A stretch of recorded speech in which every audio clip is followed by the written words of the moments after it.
বাংলাদেশকে পচা থেকে তরতাজা দেশে পরিণত করার প্রতিশ্রুতি প্রধান উপদেষ্টার। ফান্ডের ব্যবস্থা করে বিদ্যুতের দেনা শোধের সিদ্ধান্ত উপদেষ্টা মণ্ডলীর সভায়। আশুলিয়ায় আরও কয়েকটি কারখানায় ছুটি ঘোষণা, শিল্পাঞ্চলে অস্থিরতা তৈরির চেষ্টা চলছে বলেছেন মির্জা ফখরুল। ঐক্যবদ্ধভাবে প্রতিরোধের আহ্বান। তীব্র লোডশেডিংয়ে জনজীবন বিপর্যস্ত, বিদ্যুৎ খাতে বকেয়া 7,000 কোটি টাকা। 2-3 সপ্তাহের মধ্যে উন্নতির আশা উপদেষ্টা। স্বৈরাচার হওয়ার উপযোগী সংবিধানের ধারাগুলো বাতিলের দাবি মান্নার। ক্ষমতার ভারসাম্য আনতে সংবিধানের 70 অনুচ্ছেদের সংস্কার চান অ্যাটর্নি জেনারেল। দেখছিলেন ক্রাউন সিমেন্ট সংবাদ শিরোনাম, এবারে বিস্তারিত। অন্তর্বর্তীকালীন সরকারের প্রধান উপদেষ্টা অধ্যাপক ডক্টর মোহাম্মদ ইউনূস বলেছেন, শহীদদের রক্তের বিনিময়ে নতুন বাংলাদেশ গড়ার সুযোগ হারিয়ে ফেললে জবাব দেওয়ার পথ থাকবে না। এমন সুযোগ বারবার আসে না উল্লেখ করে সবাইকে তরুণদের স্বপ্ন বাস্তবায়নে ঝাঁপিয়ে পড়ার আহ্বান জানান তিনি। পচা দেশকে তরতাজা বাংলাদেশে পরিণত করতে ব্যবসায়ীদের সহযোগিতা চান। মালিক শ্রমিক সম্পর্ক ঠিক করে ILO কনভেনশনে স্বাক্ষরের আশাবাদও ব্যক্ত করেন ডক্টর মোহাম্মদ ইউনূস। রকনুজ্জামানের রিপোর্ট। বৃহস্পতিবার রাজধানীর একটি হোটেলে দেশের ব্যবসায়ীদের সঙ্গে সংলাপে যোগ দেন অন্তর্বর্তীকালীন সরকারের প্রধান উপদেষ্টা অধ্যাপক মোহাম্মদ ইউনূস। অনুষ্ঠানে international chamber of commerce ICCB এর পক্ষ থেকে দেশের চলমান শ্রমিক অসন্তোষ সহ শিল্প খাতের পরিস্থিতি তুলে ধরা হয়। কারখানা নিরাপত্তা চাওয়ার পাশাপাশি রাজনৈতিক মদতপুষ্ট ব্যবসায়িক সংস্কৃতি দূর করতে সরকারকে সব রকমের সহযোগিতা করার প্রত্যয় ব্যক্ত করেন ব্যবসায়ীরা। ব্যবসায়ী অসৎ চর্চা এবং আর্থিক অনিয়মের কারণে দেশের অর্থনীতি আজ হুমকির মুখে পড়েছে। আমি ব্যবসায়ী সম্প্রদায়ের পক্ষ থেকে সেই সকল অসৎ ব্যবসায়ী ও তাদের সহযোগীদের বিরুদ্ধে কঠোর আইনি ব্যবস্থা গ্রহণের জন্য জোরালো আবেদন জানাচ্ছি। সংলাপে ব্যবসা ক্ষেত্রের পরিস্থিতি নিয়ে অর্থ ও পরিকল্পনা উপদেষ্টাও তাদের বক্তব্য তুলে ধরেন। আমাদের মূল লক্ষ্য হলো ব্যবসা বাণিজ্য এবং সাথে সাথে কর্মসংস্থানের ব্যাপার। ব্যবসা বাণিজ্য শুধু হবে, কিন্তু কর্মসংস্থান হবে না, ভ্যালু এডিশন হতে থাকবে। কিন্তু আপনার আমি তো সামষ্টিক নিয়ে খুব এসে অনুভব করতাম, রিজার্ভ বেড়ে গেছে, মূল্যস্ফীতি কম হিসেবে, কিন্তু আসল টেস্ট অফ আওয়ার ইকোনমি কি, সেগুলো মানুষের কতটা স্বস্তি, মানুষের জীবিকার কতটা সাশ্রয় হয়েছে। কিছু ব্যবসায়ী শিল্প মালিক বিগত সরকারের আনুকূল্যে নানা দুর্নীতি ও অনিয়মের মাধ্যমে রাতারাতি বিলিয়নিয়ার হয়ে গেছেন। তারা আপনাদের এবং দেশের সুনাম ক্ষুণ্ণ করেছেন। বাজার অর্থনীতির অপব্যাখ্যা দিয়ে বিলিয়নার বানাতো আমাদের কোনো কৃতিত্ব নেই। অনুষ্ঠানে দেয়া বক্তব্যে প্রধান উপদেষ্টা নতুন বাংলাদেশ গড়ার যে সুযোগ এসেছে তা বাস্তবায়নে ঐক্যবদ্ধভাবে ব্যবসায়ীদের এগিয়ে আসার আহ্বান জানান। এই সুযোগ না আসলে আমাদের যে পচন ধরেছিল, সে পচন থেকে আমাদের মুক্তির কোনো চিহ্ন দেখা যাচ্ছিল না। এই সুযোগ হারিয়ে ফেললে জাতির কাছে আর কিছুই অবশিষ্ট থাকবে। মূল লক্ষ্য, যে কটা দিন আমরা একসঙ্গে কাজ করতে পারি, এই নতুন বাংলাদেশের জন্য যা আছে তাই করব, যেন বলে যেতে পারি আমাদেরকে জীবনে এই দেশ আমাদেরকে একটা সুযোগ দিয়েছিল, আমরা সেই সুযোগ পূর্ণ ব্যবহার করেছি। আমরা সেই অতীতের পচা বাংলাদেশ থেকে আমরা একটা নতুন তরতাজা বাংলাদেশ সৃষ্টি করেছি। তৈরি পোশাক খাতকে বিশ্বের 1 নম্বরে নিয়ে যাওয়ার পাশাপাশি শ্রমিক মালিক সম্পর্ক ঠিক করার কথাও বলেন প্রধান উপদেষ্টা। এবং আমার একটা বড় আশা, যে সময় মেয়াদকালে আমরা এখানে থাকব, শ্রমিক মালিকের সম্পর্কটা সুন্দরভাবে গড়ে তোলা। এটা বহুদিন পড়ে আছে। আমরা জেনেভা কনভেনশন যোগ দিতে পারি নাই। সবাই যখন একটা টিম হলাম, শ্রমিক মালিক সরকার সব যখন টিম হলাম, ওটাও আমরা করে ফেলি। ওটা না করলে সামনে এগুলো কষ্ট হবে, যেখানে যাবেন এটা বাধা দেবে। এছাড়া ব্যবসায়ীদের নিজ নিজ ব্যবসার পাশাপাশি সামাজিক ব্যবসায় বিনিয়োগের আহ্বানও জানান ডক্টর মোহাম্মদ ইউনূস। রকনুজ্জামান, বাংলাভিশন, ঢাকা। ফান্ড গঠন করে বিদ্যুৎ খাতের দেনা পরিশোধের পাশাপাশি আগামী 3 সপ্তাহের মধ্যে বিদ্যুতের সমস্যার সমাধানের সিদ্ধান্ত হয়েছে উপদেষ্টা পরিষদের বৈঠকে। প্রধান উপদেষ্টার সভাপতিত্বে তেজগাঁওয়ের নিজ কার্যালয়ে উপদেষ্টা পরিষদের বৈঠকের পর ব্রিফিংয়ে এই তথ্য জানান উপদেষ্টা সৈয়দা রিজওয়ানা হাসান। সংস্কারে পূর্ণাঙ্গ কমিশন গঠনের পর 3 মাসের মধ্যে তারা রিপোর্ট দিতে পারবেন এমন আশাবাদ ব্যক্ত করে তিনি বলেন, আগে সংস্কার, এরপর নির্বাচন। রিজওয়ানা চৌধুরী জানান, বিভিন্ন মন্ত্রণালয়ের যে ফান্ড আছে সেগুলো প্রাইভেট ব্যাংকে এফডিআর করা, সেগুলো ছাড় করতে সমস্যা হচ্ছে। উপদেষ্টা পরিষদের বৈঠকে সিদ্ধান্ত হয়েছে বিপুল পরিমাণ এই অর্থ বাংলাদেশ ব্যাংকের সহযোগিতায় দ্রুত ছাড় করার ব্যবস্থা নেওয়া হবে।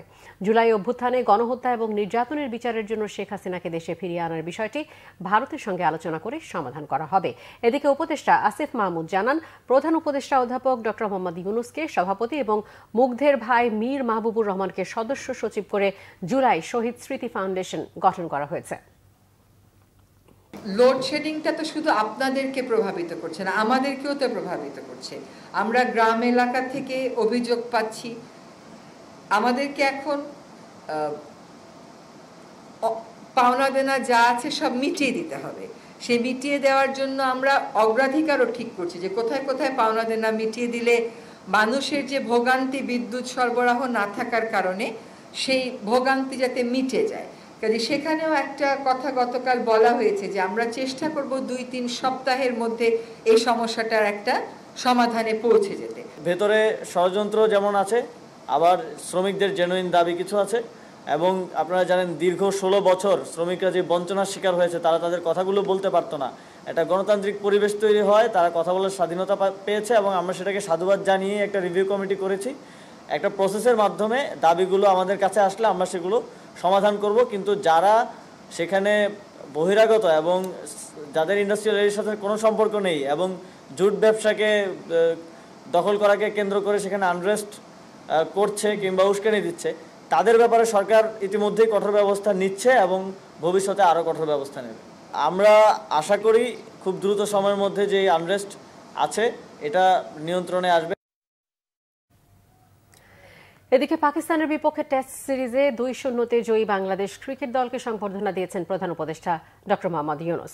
তাদের এই সাফল্যকে ঐতিহাসিক অভিহিত করে প্রধান উপদেষ্টা বলেন, এই অর্জনে পুরো জাতি গর্বিত। তেজগাঁওয়ে নিজ কার্যালয়ে ক্রিকেট দলকে দেয়া সংবর্ধনায় ডক্টর ইউনূস বলেন, ব্যক্তিগত ও জাতির পক্ষ থেকে বিজয়ী ক্রিকেট দলের সবার সাথে দেখা করার জন্য অপেক্ষায় ছিলেন তিনি। একটি জাতিকে একত্রিত করার জন্য খেলোয়াড়দের খেলাধুলার শক্তির কথা স্মরণ করিয়ে দেন ডক্টর ইউনূস। প্যারিস অলিম্পিকের দূত হিসেবে নিজের কাজ করার কথা উল্লেখ করেন ডক্টর ইউনূস। জানান, 2026 সালে শীতকালীন অলিম্পিকে ইতালি আমন্ত্রণ জানিয়েছে তাকে। ক্রিকেটারদের সংবর্ধনা দেয়ায় প্রধান উপদেষ্টার প্রতি কৃতজ্ঞতা জানান জাতীয় ক্রিকেট দলের অধিনায়ক নাজমুল হোসেন শান্ত। বলেন, তার বক্তব্য খেলোয়াড়দের অনুপ্রাণিত করেছে, একই সাথে খেলোয়াড় ও কোচিং স্টাফদের কঠিন পরিশ্রম পাকিস্তানের বিপক্ষে জয় পেতে ভূমিকা রেখেছে বলেও মন্তব্য তার।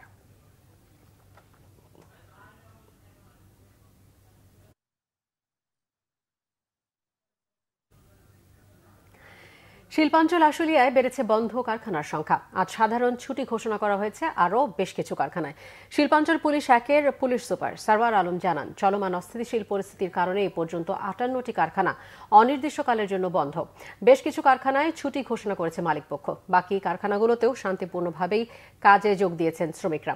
এ ব্যাপারে বন্ধ কারখানার মালিক জানান, শ্রমিকদের সাথে আলোচনা ফলপ্রসূ না হয় তারা কারখানা বন্ধ রেখে আলোচনা চালিয়ে যাচ্ছেন। আজ নতুন করে বন্ধ হওয়া কারখানাগুলোর সামনে সকালে শ্রমিকরা জড়ো হলেও পরে তারা ফিরে যায়। শিল্পাঞ্চলের নিরাপত্তায় মোতায়েন রয়েছে যৌথ বাহিনীর বিপুল সংখ্যক সদস্য। এদিকে গাজীপুরে কয়েকটি কারখানায় ছুটি থাকলেও বেশিরভাগ কারখানায় উৎপাদন চলছে। কারখানা কর্তৃপক্ষ জানিয়েছে, শ্রীপুর, গাজীপুর সদর ও টঙ্গী এলাকায় বহিরাগত শ্রমিকদের অযৌক্তিক দাবিতে হামলা ও ভাঙচুর এড়াতে এসব কারখানায় ছুটি ঘোষণা করা হয়েছে।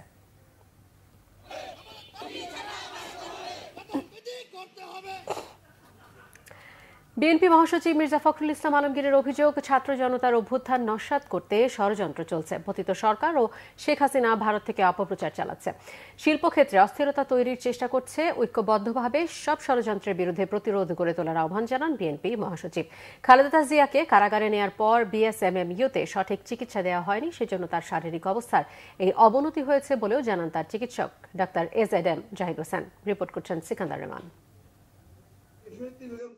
14 সেপ্টেম্বর শহীদ মিনারে সমাবেশ এবং 15 সেপ্টেম্বর গণতন্ত্র দিবস উপলক্ষে নয়াপল্টনে সমাবেশ সফল করতে বিএনপির সমন্বয় সভা শেষে সাংবাদিকদের সাথে কথা বলেন দলের মহাসচিব মির্জা ফখরুল ইসলাম আলমগীর। তিনি বলেন, প্রধান উপদেষ্টার জাতির উদ্দেশ্যে দেয়া ভাষণে যে সংস্কারের কথা বলা হয়েছে তা দ্রুত শেষ করে অন্তর্বর্তীকালীন সরকারকে নির্বাচনের দিকে যেতে হবে। গণতন্ত্রের কোনো বিকল্প নেই। গণতন্ত্রই হচ্ছে একমাত্র সিস্টেম, ব্যবস্থা যা জনগণের আশা আকাঙ্ক্ষার প্রতিফলন ঘটাতে পারে। সেই জন্যই গণতান্ত্রিক রাষ্ট্র ব্যবস্থা, গণতান্ত্রিক সহজ ব্যবস্থা, গণতান্ত্রিক প্রতিষ্ঠানগুলোকে তৈরি করা হচ্ছে আমাদের সবচেয়ে বড় গুরুত্বপূর্ণ কাজ। কিন্তু সেই কাজটাও জনগণের অংশীদারত্ব থাকতে হবে। বিএনপি মহাসচিব অভিযোগ করেন, ছাত্র জনতার অভ্যুত্থান নস্যাৎ করতে ষড়যন্ত্র চলছে। ঐক্যবদ্ধ হয়ে সব ষড়যন্ত্রের বিরুদ্ধে প্রতিরোধ গড়ে তোলার আহ্বান জানান তিনি। অত্যন্ত পরিকল্পিতভাবে ছাত্র জনতার যে অভ্যুত্থান, এটাকে নস্যাৎ করে দেওয়ার জন্যে আপনার একটা চক্র কাজ করছে, এবং কারা কাজ করছে সেটা আপনারা জানেন। পতিত ফ্যাসিবাদ হাসিনা বিদেশে, ভারতবর্ষে আশ্রয় নিয়েছেন, এবং সেখান থেকে যে অপপ্রচার চালানো হচ্ছে আপনার এই বাংলাদেশ সম্পর্কে, মানুষের সম্পর্কে, এই অপপ্রচারগুলো কখনোই গ্রহণযোগ্য হতে পারে না। শিল্পক্ষেত্রে আপনার একটা অস্থিরতা সৃষ্টি করার চেষ্টা করা হচ্ছে। আপনাদের মাধ্যমে আমি অনুরোধ জানাবো যে সমগ্র বাংলাদেশের যারা দেশপ্রেমিক মানুষ আছেন তারা সবাই একযোগে ঐক্যবদ্ধ হয়ে এই ধরনের প্রবণতাকে তারা নস্যাৎ করে দেবেন এবং তার প্রতিরোধ গড়ে তুলবেন। এ সময় বেগম খালেদা জিয়ার স্বাস্থ্যের বিষয়ে সাংবাদিকদের প্রশ্নের জবাব দেন তার ব্যক্তিগত চিকিৎসক, বিএনপি স্থায়ী কমিটির সদস্য ডাক্তার এজেডএম জাহিদ হোসেন। শারীরিকভাবে উনি একটু সুস্থ হলে ওনাকে যত দ্রুত বাইরে নেওয়ার যে চেষ্টা, একটা উন্নত সেন্টারে ফলো আপের জন্য, কারণ ওনার এমন কিছু রোগের সৃষ্টি হয়েছে যেগুলি সত্যিকার অর্থে বাইরের আধুনিক সেন্টারে নিয়ে দেখানো ছাড়া এবং তাদের ওপিনিয়ন নেওয়া ছাড়া আর কোনো জ্ঞাতন্তর নাই। সব ষড়যন্ত্র মোকাবেলা করে জনগণকে সাথে নিয়ে গণতন্ত্রের ভিতকে আরো মজবুত করার কথা জানান বিএনপি নেতারা। সিকান্দার রেমান, বাংলাভিশন, ঢাকা। রামপাল বিদ্যুৎ কেন্দ্র বন্ধ, সামিটের এলএনজি সরবরাহ না থাকা এবং জ্বালানি সংকটের কারণে দেশে বেড়েছে লোডশেডিং। এছাড়া বেসরকারি খাতের তেল ভিত্তিক বিদ্যুৎ কেন্দ্রগুলোতেও কমেছে উৎপাদন। বিদ্যুৎ ও জ্বালানি উপদেষ্টা ফজল কবির খান জানিয়েছেন, 2 থেকে 3 সপ্তাহের মধ্যে পরিস্থিতির উন্নতি হবে। রিপোর্ট রিশাদ নাসরুল্লাহ। সরকারি প্রতিষ্ঠান বিদ্যুৎ উন্নয়ন বোর্ডের হিসাব অনুযায়ী দেশে প্রতিদিন বিদ্যুতের চাহিদা প্রায় 16,000 মেগাওয়াট, কিন্তু জ্বালানি সংকট ও বিদ্যুৎ কেন্দ্র বন্ধ থাকায় কমেছে বিদ্যুতের উৎপাদন। ফলে প্রতিদিন বিদ্যুতের ঘাটতি রয়েছে 1 থেকে 1,500 মেগাওয়াট। তাই পরিস্থিতি সামাল দিতে লোডশেডের কোনো বিকল্প নেই সরকারের কাছে। রামপাল তো অলরেডি নিয়ে আসা হচ্ছে, তারপর হচ্ছে বড় পুকুরের যে মেইনটেন্স, সেটা আগামী 20 তারিখ না কয় তারিখে যেন আসবে, 3-4 দিন, 18 তারিখ মনে হয়, 18 তারিখে আসবে। আচ্ছা, আর এছাড়া আমরা যেটা আজকে ওই 2 সচিবকে নিয়ে বসে যেটা বলছি, সেটা হচ্ছে যে এইরকম ইভেন্টের ক্ষেত্রে যদি একটা বড় ক্যাপাসিটি, বড় একটা সাপ্লাই সোর্স যদি হয়ে যায়, তাহলে আমরা বলছি যে একটু বেশি গ্যাস দিতে। সরকারের তথ্য বলছে, রক্ষণাবেক্ষণের কারণে বন্ধ রয়েছে 3,500 মেগাওয়াট উৎপাদন সক্ষমতার বিদ্যুৎ কেন্দ্র। সামিটের এলএনজি টার্মিনাল বন্ধ থাকায় গ্যাসের সরবরাহ কমেছে, ফলে জ্বালানি সংকটে বন্ধ আছে 6,000 মেগাওয়াট বিদ্যুৎ উৎপাদন। অন্যদিকে গত কয়েকদিন ভারত থেকে বিদ্যুতের আমদানিও কমেছে, যদিও বিদ্যুৎ ও জ্বালানি উপদেষ্টা জানিয়েছেন চলতি মাসেই পরিস্থিতির উন্নতি হবে। সামিটের এফএসআরইউ বন্ধ ছিল, সেটা এখন অনেক করে এটা চালু করা হয়েছে, কিন্তু যেটা চালু করার যে সমস্যা সেটা হচ্ছে যে আমাদের তো গ্যাস আনতে হবে। তো এখন গ্যাস আনতে আরো 20 দিনের মতো টাইম লাগবে। কারণ হচ্ছে যে এখন ওটা যদি ঠিক না হয়, আমি গ্যাস আইনে তো কোথায় দিব, এটা তো রাস্তায় ফেলে দেওয়ার উপায় নেই। তো ওই জন্য আমরা এখন গ্যাসের অর্ডারটা আজকে আমরা দিয়ে দিচ্ছি। তো আজকে দিয়ে দিলে 7-8 দিন ধরে, এই 20 days আরো 500 MMCFD গ্যাস আসবে। এদিকে বিদ্যুৎ খাতে ব্যাপক বকেয়া রয়েছে সরকারের। গেল আওয়ামী লীগ সরকারের সময়ে বিদ্যুৎ ও জ্বালানি কেনার অর্থ পরিশোধ না করায় বিদ্যুৎ খাতে সরকারের বকেয়া প্রায় 1 লাখ কোটি টাকা। রিশাদ নাসরুল্লাহ, বাংলাভিশন, ঢাকা।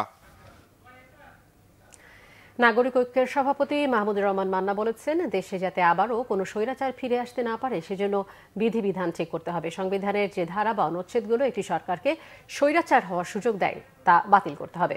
দুপুরে নারায়ণগঞ্জ প্রেস ক্লাবে নাগরিক ঐক্যের জেলা কমিটির আয়োজনে অভ্যুত্থান পরবর্তী বাংলাদেশ নিয়ে আলোচনা সভায় তিনি কথা বলেন। মান্না আরও বলেন, দেশ পরিচালনা, রাষ্ট্র সংস্কার ও গ্রহণযোগ্য নির্বাচন ব্যবস্থায় অন্তর্বর্তীকালীন সরকারের ব্যর্থ হওয়ার সুযোগ নেই। তবে সরকার যদি কোনো বিষয়ে ভুল করে তার সমালোচনাও করবেন বলে জানিয়েছেন তিনি। অনেকে এই সরকারকে বিভিন্ন বিষয়ে সময় বেঁধে দেওয়ার চেষ্টা করছে, যা ঠিক হচ্ছে না বলেও মন্তব্য করেন মান্না।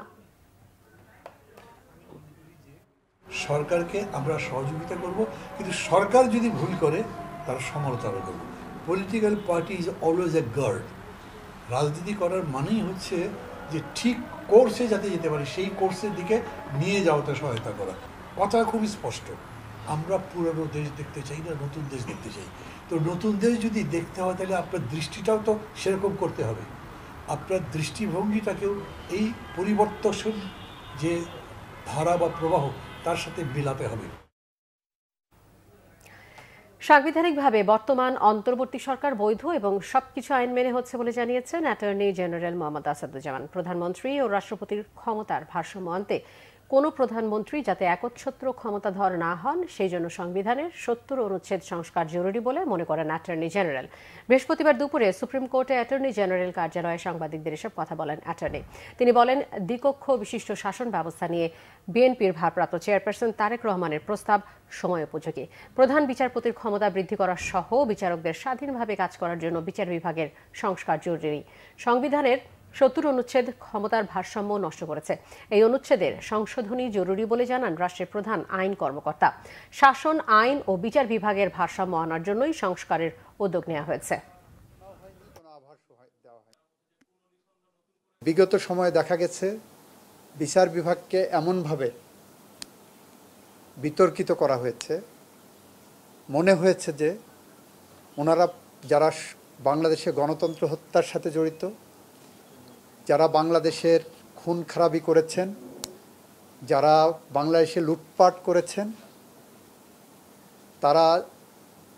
যারা এদের বিরোধিতা করেছেন, সেই বিরোধিতাকারীদেরকে যখন তারা আদালতে উপস্থাপন করেছেন, দেখা গেছে যে আদালত তাদের হয়ে অনেকটা ভূমিকা রেখেছেন। নিম্ন আদালত ৭০ অনুচ্ছেদ বাংলাদেশ এটা যদিও অরিজিনাল সংবিধান থেকে এসেছে, ফ্লোর ক্রসিং করা যাবে না, parliament member independent mind apply করতে পারবে না। কার্যত বাংলাদেশের আইন বিভাগ, শাসন বিভাগ, বিচার বিভাগ একক ব্যক্তির নিয়ন্ত্রণে চলে গিয়েছিল এই ৭০ অনুচ্ছেদের কারণে। অনেকটা ভূমিকা রেখেছে ৭০ অনুচ্ছেদ। এগুলো সংবিধান সংস্কার কমিটি যারা আছেন ওনারা দেখবেন। ছাত্র জনতার আন্দোলনে শহীদদের তালিকার কাজ চলমান থাকায় আগামী ১৪ সেপ্টেম্বর শনিবার স্মরণ সভা হচ্ছে না বলে জানিয়েছেন তথ্য ও সম্প্রচার উপদেষ্টা নাহিদ ইসলাম। বৃহস্পতিবার সচিবালয়ে এক ব্রিফিংয়ে তিনি এই তথ্য জানান। নাহিদ ইসলাম বলেন, স্বাস্থ্য মন্ত্রণালয়ের তালিকা অনুযায়ী নিহত ৭২৮ জনের তথ্য এসেছে। এছাড়াও আহত হয়েছেন ২০,২৬৩ জন। চূড়ান্ত তালিকা আসার পরই স্মরণ সভার তারিখ ঠিক করা হবে। উপদেষ্টা বলেন, স্মরণ সভার বাজেট নিয়ে বিভ্রান্তি তৈরি হয়েছে। বরাদ্দ দেয়া ৫ কোটি টাকা দেশের বিভিন্ন জেলা থেকে আসা শহীদদের পরিবারের থাকা খাওয়ার খরচ সহ ব্যয় করা হবে। রাষ্ট্রীয় অনুষ্ঠানে সম্মাননা দেয়া ছাড়া বাড়তি কোনো সাজসজ্জার খরচ নেই। গণমাধ্যম সংস্কারের জন্য কমিশন গঠন করা হবে জানিয়ে তথ্য উপদেষ্টা বলেন, পরে সেটাই গণমাধ্যম কমিশনে রূপ নেবে। নাহিদ ইসলাম বলেন, সরকারকে অভ্যুত্থান পরবর্তী পরিস্থিতি মোকাবেলা করতে হচ্ছে, তাই কিছু জটিলতা তৈরি হয়েছে। জানান, প্রশাসন ঢেলে সাজানোর কাজ দ্রুতই শেষ করা হবে। সেটি শেষ হলে স্থবিরতা কেটে যাবে। হত্যা মামলায় গ্রেফতার ঢাকা মহানগর পুলিশের সাবেক কমিশনার আসাদুজ্জামান মিয়ার 7 দিনের রিমান্ড মঞ্জুর করেছে আদালত। পুলিশ তাকে আদালতে হাজির করে 10 দিনের রিমান্ডের আবেদন করে। এর আগে বুধবার রাতে রাজধানীর মহাখালী থেকে ডিএমপির সাবেক এই কমিশনারকে গ্রেফতার করা হয়। র্যাবের পক্ষ থেকে জানানো হয়েছে, খিলগাঁও থানায় দায়ের করা একটি মামলায় আসাদুজ্জামান মিয়াকে গ্রেফতার করা হয়েছে। 2015 সালে খিলগাঁও থানার ছাত্রদলের সাবেক সাধারণ সম্পাদক মোহাম্মদ নুরুজ্জামান জনিকে পুলিশি হেফাজতে ক্রসফায়ারের নামে হত্যার অভিযোগে তৎকালীন পুলিশ কমিশনার আসাদুজ্জামান মিয়া সহ বর্তমান ও সাবেক 13 পুলিশ কর্মকর্তাকে মামলায় আসামি করা হয়। আখাউড়া সীমান্ত দিয়ে ভারতে পালিয়ে যাওয়ার সময় চট্টগ্রাম 6 আসনের সাবেক এমপি ABM ফজলে করিম চৌধুরীকে আটক করেছে বিজিবি। তাকে ব্রাহ্মণবাড়িয়ার আখাউড়া থানায় হস্তান্তর করা হয়েছে। পাসপোর্ট আইনে মামলা করা হয়েছে তার বিরুদ্ধে। সকালে বিজিবির জনসংযোগ বিভাগ থেকে পাঠানো খুদে বার্তায় তার গ্রেফতারের বিষয়টি নিশ্চিত করা হয়। এ বিষয়ে বিজিবির জনসংযোগ কর্মকর্তা মোহাম্মদ শরীফুল ইসলাম জানান, ভারতে পালানোর সময় আখাউড়ার গাজীর বাজার থেকে ফজলে করিম চৌধুরীকে আটক করা হয়। ছাত্র জনতার গণ অভ্যুত্থানে গত 5 আগস্ট শেখ হাসিনা সরকার পতনের পর থেকে আত্মগোপনে ছিলেন তিনি। এরই মধ্যে তার বিরুদ্ধে চট্টগ্রাম ও রাউজানে একাধিক মামলাও দায়ের করা হয়েছে। সংবাদ শেষ করব ক্রাউন সিমেন্ট শিরোনামগুলো আরো একবার জানিয়ে।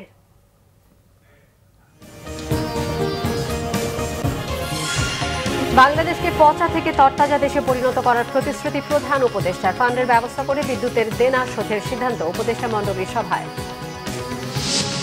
আশুলিয়ায় আরো কয়েকটি কারখানায় ছুটি ঘোষণা, শিল্পাঞ্চলে অস্থিরতা তৈরির চেষ্টা চলছে বলেছেন মির্জা ফখরুল। ঐক্যবদ্ধভাবে প্রতিরোধের আহ্বান। তীব্র লোডশেডিং এ জনজীবন বিপর্যস্ত, বিদ্যুৎ খাতে বকেয়া 7,000 কোটি টাকা। 2-3 সপ্তাহের মধ্যে উন্নতির আশা উপদেষ্টার। স্বৈরাচার হওয়ার উপযোগী সংবিধানের ধারাগুলো বাতিলের দাবি মান্নার। ক্ষমতার ভারসাম্য আনতে সংবিধানের 70 অনুচ্ছেদের সংস্কার চান অ্যাটর্নি জেনারেল।